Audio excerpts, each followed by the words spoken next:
मध्य प्रदेश तक है। मध्य प्रदेश के करोड़ों लोगों की भरोसेमंद आवाज। मध्य प्रदेश तक न्यूज, खबर को दिखेगी, अंजाम चाहे जो हो। नमस्कार, आदाब, सलाम। मैं हूं इस्लाम और आप देख रहे हैं मध्य प्रदेश तक। मध्य प्रदेश में हम चुनावी समीकरण को लेकर आते हैं और आपको हर एक पहलू से रूबरू कराते हैं। मध्य प्रदेश के चुनाव 4 चरणों में संपन्न हो चुके हैं। अब एक चरण बचा है, वो 1 जून को संपन्न होगा। मध्य प्रदेश की 29 सीटों पर मतदान संपन्न हो चुके हैं। अब 4 जून को परिणाम घोषित होने वाले हैं। इन नतीजों में कुछ ऐसी सीटें हैं जहां से जो भी जीते, चाहे वो भाजपा का हो या कांग्रेस का हो, उस क्षेत्र को एक नया सांसद मिलने वाला है। ऐसे में मध्य प्रदेश की 9 लोकसभा क्षेत्रों में नए प्रत्याशियों का पार्टियों ने उतारा था मैदान पे, और वो 9 प्रत्याशी कौन है, 9 लोकसभा कौन है, आइए हम आपको बारी दर बारी बताते हैं।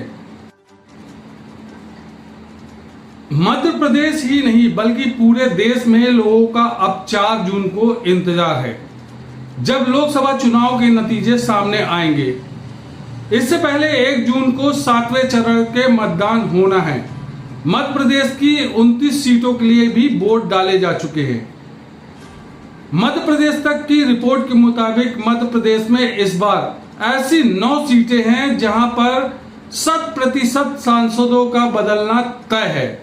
मध्य प्रदेश में 4 चरणों में 29 सीटों के लिए मतदान संपन्न हो चुके हैं।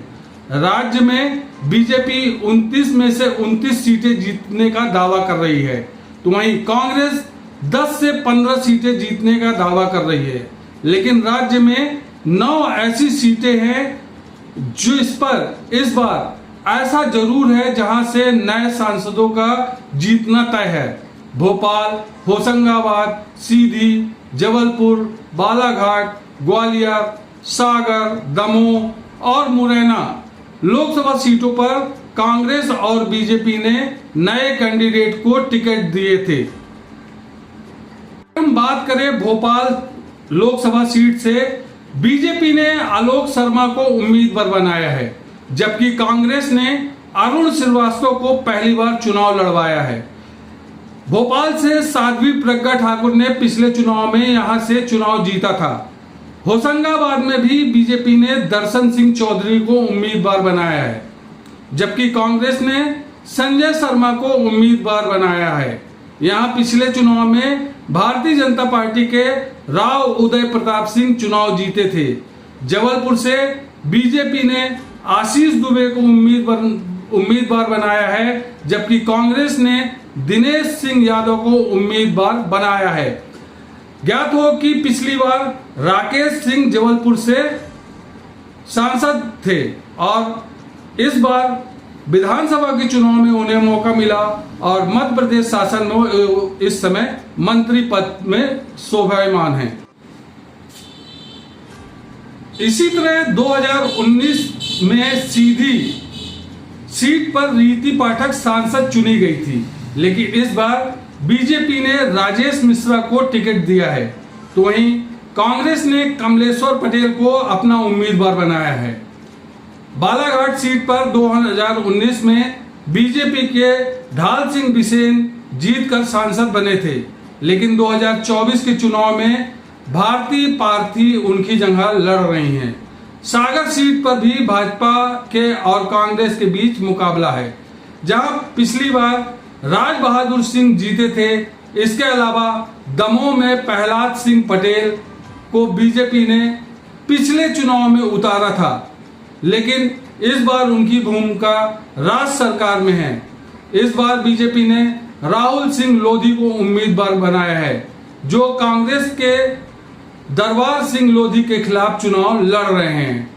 मुकाबला अगर हम चंबल के करें तो चंबल के 2 इलाकों में भी मजबूत है।